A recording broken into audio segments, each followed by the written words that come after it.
Citer la personne qui a battu tout l'APR au niveau de Dakar, la personne qui les a massacrés, la personne qui les empêche de dormir et la personne qui va les envoyer à la retraite le 31 juillet. Je voudrais citer le maire de Dakar, M. Barthélémy Dias.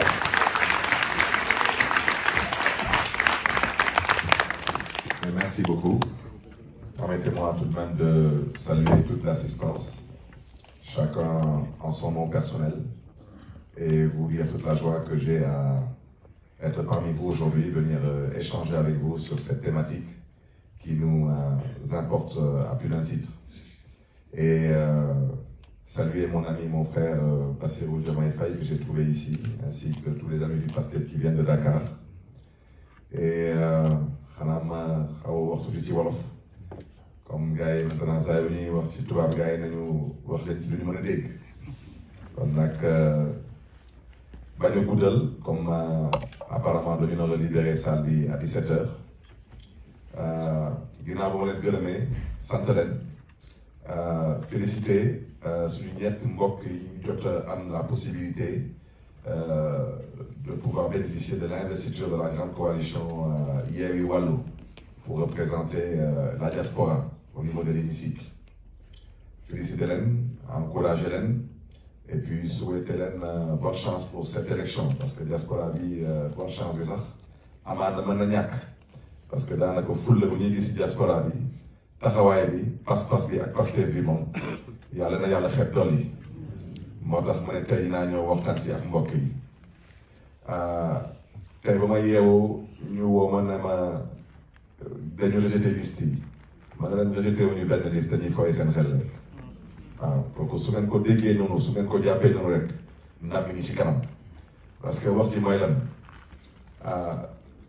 waa ji day lambaatu loolu mooy wax su nooyee mu avancé su dëgëree mu taxaw mois de mars am na lu mu namoon ci Sénégal mais dafa gis beneen taxawaay ci askan bi mu daal di dellu ginnaaw élection yi lépp ni ci loxo askan bi te il faut pas que les Sénégalais se trompent coow li bi yëpp du affaire élection législative coow li bi yëpp du yëfu député moom xam na bu baax que coalition Yewwi Wallu xam na exactement lan mooy résultat bi mooy cohabitation loolu xam na ko bu muy indiwaat sax le poste de premier ministre te ba tey bëggul nommer le premier ministre en violation flagrante de la loi parce que il est malheureusement encore dans les calculs mais ces calculs ne passeront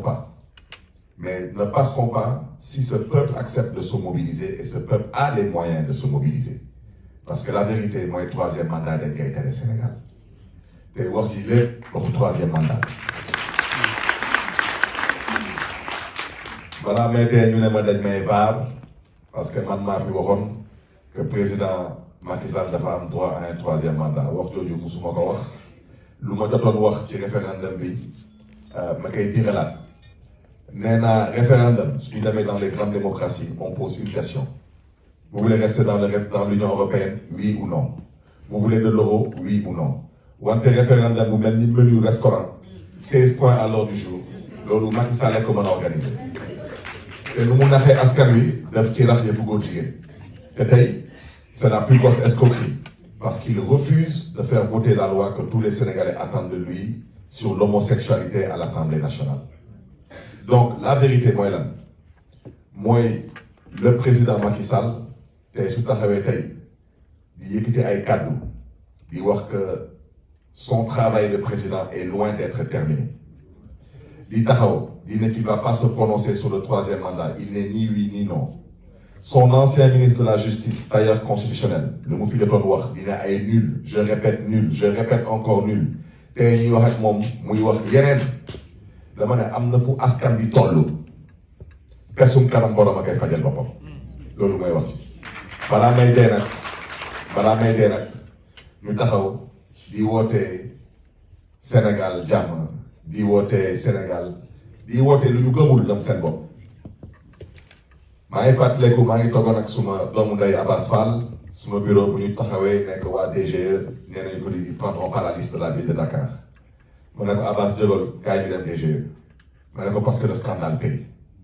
Il n'y a pas autre chose malheureusement, parce que la République elle-même, c'est aujourd'hui, malheureusement, elle s'est dévoilée. Ce n'est pas une République.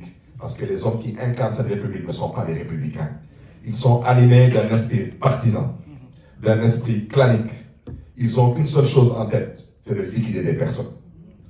Liste bi taxu leen jóga gis ngeen liste bi daanaka ci gàttal rek benn nit su nekkuloon ci liste bi sax amaana sax ñu bàyyi liste bi jàll. Mais pour ñoom am na ay nit ils ne doivent pas aller à l'Assemblée ou ils ne doivent pas bénéficier d'immunité parlementaire. Ils sont dans des calculs d'épicier. C'est la raison pour laquelle mercredi, Inch'Allah, man dina ma fekk Dakar fas yéene ànd ak la grande coalition. Wante le message que je voulais lancer à la diaspora, vous n'êtes pas la 15e région du Sénégal, pas parce que c'est un slogan qu'on chante, c'est parce que c'est une réalité.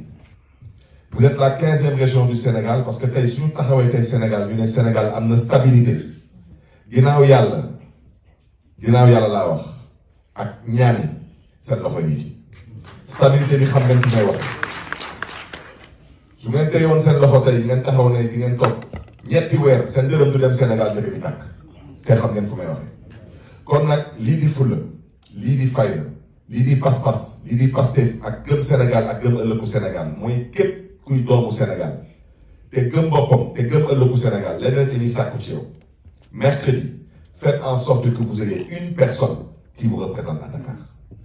Que ce soit un voisin, un ami, un membre de votre famille, que chaque Sénégalais, que chaque Sénégalaise dans la diaspora accepte de demander à un Sénégalais au Sénégal d'aller le représenter à cette manifestation. Mais en plus, on vous invite, vous de la diaspora, que vous soyez en Amérique, que vous soyez au Canada, que vous soyez en Asie, que vous soyez en Europe, il faut envahir les consulats. Parce que Wadi, il veut donner l'impression qu'il est un démocrate. En pensant que tubaab yi ay xaritam lañu dañu ne tubaab amul mbokk tubaab intérêt la tubaab yi bés bu ñu xamee ne que Wadi mi ngi waaj a taal dëkk bi daal di fa jaaraale taalaale lu ñuy xalaat comme étant leur pétrole et leur gaz ñoom seen bopp ñooy toog wax ko boppam. C'est la raison pour laquelle on vous invite à envahir les consulats. Parce que là, il est en train de se tromper de combat. Il pense que le Nino mercredi, on manifeste Moudjirde. Mercredi sera le commencement d'une lutte contre le 3e mandat au Sénégal. Bon, là, il faut qu'ils comprennent que le combat de Bidjaral, nous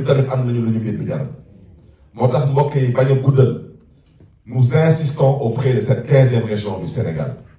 Mobilisez-vous, faites mobiliser au Sénégal et envahissez les consulats. C'est un combat de longue haleine. Il ne durera pas des jours. Il ne durera pas des semaines. Il ne durera pas des mois. Ce combat-là, il démarrera ce mercredi. Mais il continuera jusqu'au départ du président Macky Sall. Parce que Macky Sall doit comprendre définitivement que 3e mandat d'El Sénégal. Je terminerai par un point. Il faut que les gens comprennent les enjeux de ces élections législatives. Ces élections législatives, c'est une opportunité pour nous Sénégalais de faire l'économie d'une instabilité au Sénégal. Les élections locales, nous avons le premier tour de l'élection présidentielle. Deuxième tour de l'élection présidentielle, moi élection législative. Parce que 3e mandat, vous voulez est-ce que vous avez Maintenant, la question c'est de savoir est-ce que ça va passer? Et la réponse est entre les mains des Sénégalais. D'abord, Wali, il n'a pas de parti. Il n'a pas de coalition. Il pense qu'il a une armée, une police, une gendarmerie. Il n'a rien du tout. La police sénégalaise n'est pas avec lui. La gendarmerie n'est pas avec lui. Et l'armée n'est pas avec lui. Moi, je préfère ne pas parler des gradés parce que ça ne m'intéresse pas. Parce que ce ne sont pas les gradés de la police, de la gendarmerie et de l'armée qui sont dans la rue. Et au mois de mars, les gradés de la police, de la gendarmerie et de l'armée, ils savent très bien au mois de mars s'ils avaient des troupes qui étaient prêtes à faire n'importe quoi ou pas. La police sénégalaise ne fera pas n'importe quoi parce que ce sont des Sénégalais qui souffrent comme vous et moi. La gendarmerie sénégalaise ne fera pas n'importe quoi parce que ce sont des Sénégalais qui souffrent comme vous et moi. Et surtout pas l'armée. donc le président Macky Sall lu des daal mi ngi seen loxo ñun lii li suñu warugar dañ ko fas yéene def parce que nous sommes déterminés à faire partir le président Macky Sall te ma bëgg tamit dalal seen xel ils sont en train de faire des pieds et des mains pour vouloir distiller de fausses informations pour faire croire aux gens qu'il y a un malaise dans la coalition Yewwi Askan Wi particulièrement qu'il y a des incompréhensions dans la grande coalition loolu yëpp amut lu leader yi wax moom la ñu wax lu leader yi waxul waxuñu ko te lu ñëpp a wax ñëpp dégg nañ ko mooy troisième mandat dañ ko fiy tere mooy ñu dañuy bokk ci parce que dañu doon a bokk nous demandons aucune faveur ce que la loi électorale dit c'est clair dégg nañ tubaab dañ koy lire di ko bind la liste de Dakar il n'y a eu aucune faveur c'est la loi qui devait être appliquée c'est valable pour la liste nationale de Yewwi Askan Wi c'est un doublon qui ne peut pas rendre toute une liste irrecevable c'est un doublon qui doit sauter et être remplacé c'est tout quant à eux nag comme ils sont si intelligents que ça ils n'ont qu'à nous expliquer ci ban coupe du monde wala ci ban coupe d'Afrique au football ñu gis FIFA wala CAF di valider benn équipe bu nar a am 22 joueurs ñu ne non dañuy valider 11 titulaires yi 11 remplaçants yi ñoom du ñu bokk loolu fan la kon ñoom daanaka ci gàtt su ñu demee assemblée nationale ñaanuñu ko yàlla kenn ci ñoom wàññeeku kenn du ko remplacer kenn ci ñoom démissionné kenn du ko remplacer kenn ci ñoom transhumé wala bàyyi kenn du ko remplacer balaa may dee on nous parle d'un conseil constitutionnel je préfère ne pas me prononcer sur la justice sénégalaise parce que j'ai dit que c'est un des problèmes que vit le Sénégal. Je préfère ne pas me prononcer parce que j'ai effectivement l'intime conviction qu'il y a des magistrats qui comprennent le sens de leur mission. Mais malheureusement, il y a des magistrats qui pensent qu'ils doivent s'aplatir comme des vers de terre devant l'exécutif en pensant que dès que nous parce que le problème du Sénégal à partir de maintenant ne se limitera pas qu'à Macky Sall. Il se limitera à Macky Sall et à toutes les personnes qu'elle relève du commandement, qu'elle relève de la justice, qu'elle relève de l'administration territoriale, qui sont à l'origine de l'instabilité que s'apprête à traverser le Sénégal. Parce que le troisième mandat, si le Sénégal doit se donner en spectacle pour que le troisième mandat ne passe pas, je peux vous garantir qu'on se donnera en spectacle. Ce troisième mandat ne passera pas. Et le président Macky Sall sait très bien qu'il n'a pas les moyens de faire face. Moo tax mbokk yi fu may daanalee ci yar ak teggin nag ñuy sàkku ci yéen ngeen wane seen fulla seen pas-pas seen pasteef ak seen gëm yàlla ak seen gëm ëllëgu Sénégal ñu ngi leen di gërëm di leen di sant et de remercier aussi particulièrement ceux qui nous ont offert l'opportunité de pouvoir s'exprimer aujourd'hui dans cette assistance. Que Dieu vous garde et que Dieu vous bénisse. Merci. Merci, monsieur le maire. Je vais donner la parole. Il y avait une question qui était adressée à monsieur le maire de Dakar. Je vais donner la parole. Il y avait une question qui était adressée à monsieur le maire de Dakar. En une minute, c'était une question concernant les cartes. Les cartes d'électeurs au verso desquelles il était mentionné que cette personne n'était pas sur le fichier.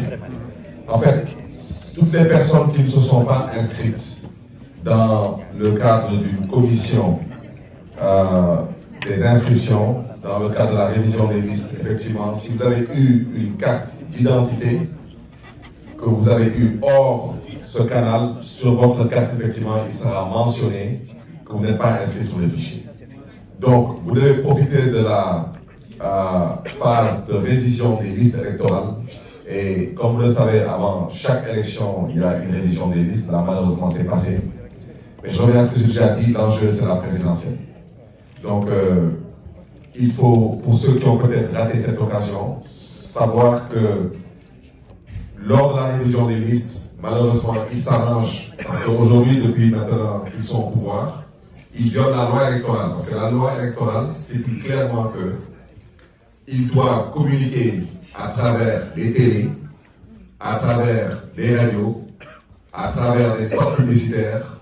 Ils doivent communiquer la période de révision des listes. Ils ne le font pas. Ils ne le font pas parce qu'ils n'ont pas envie, surtout que les gosses aillent s'inscrire. Donc, ce qu'ils font, vous avez même vu à la veille des locales, c'est nous qui avions eu à prendre sur nous la responsabilité de sensibiliser à travers les réseaux sociaux, à travers des plateaux télévisés, sur la période de révision des listes. Donc, quiconque part dans un commissariat de police pour se faire une carte d'identité, quand votre carte vous est délivrée, effectivement, on écrit au verso que vous n'êtes pas sur le fichier. Pour être sur le fichier, il faut s'inscrire dans le cadre d'une commission d'inscription. C'est ce que je voulais dire. Et peut-être pour ne pas trop monopoliser la parole, insister encore sur votre mobilisation. Je vous dis, chers compatriotes, si vous ne vous mobilisez pas, je vous dis que vous allez pleurer des centaines de morts au Sénégal. Parce que malheureusement, ils sont dans un calcul en se disant qu'au mois de mars 2021, ils ont enregistré 14 morts et qu'ils n'ont pas bougé. Là, ils sont en train de tabler à peu près sur une centaine de morts en disant qu'ils verront s'ils peuvent en arriver à ce stade. Je vous dis, vous avez, et mon ami Diomaye l'a dit, ces gens, ils n'ont pas de choix. Ils n'ont pas de choix. Macky Sall, pour lui rester au pouvoir, est devenu une question de sécurité. Et vous devez le comprendre comme tel. C'est trop facile de critiquer Macky Sall. Certaines personnes à la place de Macky Sall, comment ils auraient réagi? Cet homme a fait beaucoup de mal. Et c'est ce qu'il a fait. Il a fait beaucoup de mal. Donc, vous pouvez, si vous voulez, vous pouvez donner à Macky Sall une immunité parce que vous considérez que peut-être un don by the tienne. Mais vous ne pouvez pas donner à quelqu'un une immunité au nom du Sénégal. Le Sénégal n'est pas encore disposé à donner une immunité à des gens qui ont pillé le pays, à des gens qui ont sacrifié la démocratie, à des gens qui ont incarné les contre-valeurs. Moi, je vous invite encore, vous de la diaspora, mobilisez-vous. Si vous ne le faites pas, je vous dis que vous allez pleurer des morts. Merci.